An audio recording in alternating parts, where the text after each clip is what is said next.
अंतिमा पटेल जी, मध्य प्रदेश से। महाराज जी, आपके चरणों में कोटि कोटि प्रणाम। गुरुदेव भगवान, भाव कुभाव अनक आलसहूं को मानकर नाम जप एवं ईष्ट पूजन कर रही हूँ, किंतु मन में पुनः एक भाव आता है कि भाव बिन सुनी पुकारे मैं कभी सुनता नहीं। तो प्रभु, यदि मैं मन में कभी भाव न बन पाए तो क्या मुझे भगवत प्राप्ति होगी? हो जाएगी, क्योंकि वस्तु शक्ति अपना प्रभाव दिखाती है, भाव की अपेक्षा नहीं रखती।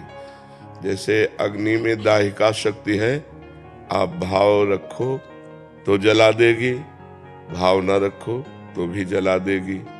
भूल से छू जाए तो जल जाओगे, या कोई जान के छुआ दे तो जल जाओगे, क्योंकि उसमें दाहिका शक्ति है। ऐसे नाम में तारण शक्ति है। समस्त पाप का नाश करके भगवत प्राप्ति कराने की सामर्थ्य नाम में है। जो सीधा राम नहीं श्रद्धा से बोल पाते थे, मरा मरा बोले, वो भगवान के लीला चरित्र के रचयिता बन गए, वो ब्रह्म ऋषि बन गए। तो हमें नाम पर कभी अविश्वास नहीं करना चाहिए। जिस नाम को अपने पुत्र के मिश बुलाया नारायण, और अंतिम समय नारायण नाम निकलने के कारण उनको परम पद की प्राप्ति हुई। उन्होंने नारायण को नहीं पुकारा, अपने पुत्र को पुकारा आजा मिलने। तो अगर हम भगवान को जान करके राम राम हरि हरि कृष्ण कृष्ण राधा राधा बोल रहे, भले हमारा भाव न लगे, पर हमारी जिह्वा के अग्रभाग पर भगवान का नाम विराजमान है, तो अहो वत्सो गरीयान यद जिह्वाग्रे वर्तते नाम तुभ्यम। वो चांडाल भी सर्वश्रेष्ठ परम पूज्य हो जाता है जिसकी जिह्वा के अग्रभाग पर भगवान का नाम विराजमान होता है। तो हमें नाम पर पूर्ण ये श्रद्धा रखनी है कि चाहे भाव हो चाहे कुभाव हो, नाम चल रहा है तो नाम के प्रताप से भगवान की प्राप्ति निश्चित है। ये बात समझो। हमारी भावना कब बनती है? जब हमारी हृदय की मलिनता नष्ट हो जाती है। तो जब अभी हमारा हृदय मलिन है तो हम चंचल हृदय से, कुभाव से, अश्रद्धा से, मन ना लगने से नाम जप कर रहे हैं, तो यही धीरे धीरे मन लगने लगेगा, धीरे धीरे मन पवित्र होने लगेगा, धीरे धीरे भाव बनने लगेगा। और ना भी बने तो अभी हम राम बोला, हरि बोला, कृष्ण बोला और शरीर छूट गया तो हमें भगवत प्राप्ति हो जाएगी। अंतःमति सोगति, हमें बिल्कुल संशय नहीं करना चाहिए इसमें। अजय मिश्रा जी, पुणे महाराष्ट्र से। राधे राधे। राधे राधे महाराज जी। गुरुदेव, मैं सभी देवताओं की पूजा करता हूँ, परंतु मेरी श्री राम जी में श्रद्धा है। मैं श्री राम जी के प्रति एकनिष्ठ होना चाहता हूँ, परंतु दूसरे देवताओं की पूजा ना करने में मन में अपराध का भाव आता है। महाराज जी, ऐसे में डाल, शाखा, पत्ते, पुष्प, फल, इनकी अलग अलग पूजा करने से वृक्ष को सुख मिलेगा, या मूल में जल डाल देने से? मूल में। तो ऊर्ध्व मूल मधा शाखा मश्रुत्थम प्राहुरभ्यम, भगवान ने गीता में 15वें अध्याय में कहा, मैं सबका मूल हूँ, भगवान से ही सब है।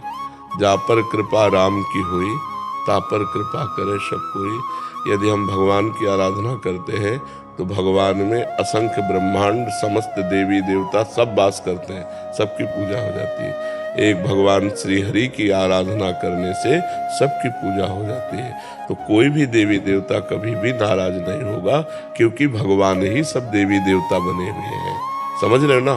तो यदि भगवान श्री राम के चरणों की अनन्य भाव से आराधना करते हो तो समस्त देवी देवताओं की आराधना अपने आप हो जाती है।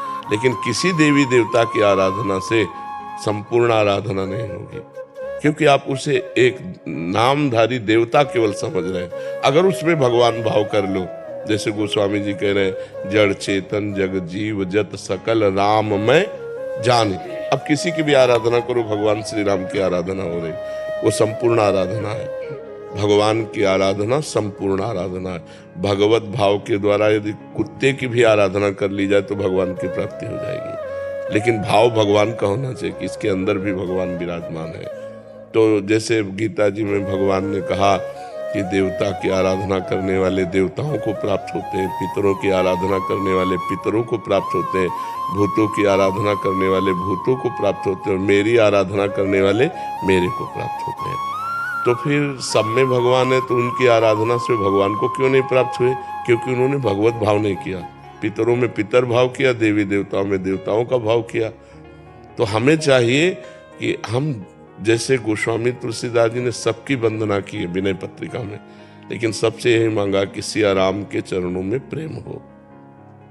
अगर हम किसी देवी देवता की आराधना करें भी तो हम उन्हें भगवान के भाव से देखें कि भगवान इस देवी के रूप में, इस देवता के रूप में है, और उनसे वरदान यही मांगे कि हमारे इष्ट में हमें प्रीति प्राप्त हो। जिनको हमने इष्ट माना, राम श्याम शिव जो भी, उनमें हमारी प्रीति प्राप्त हो, कोई अपराध नहीं है। देवता स्वार्थी थोड़ी है।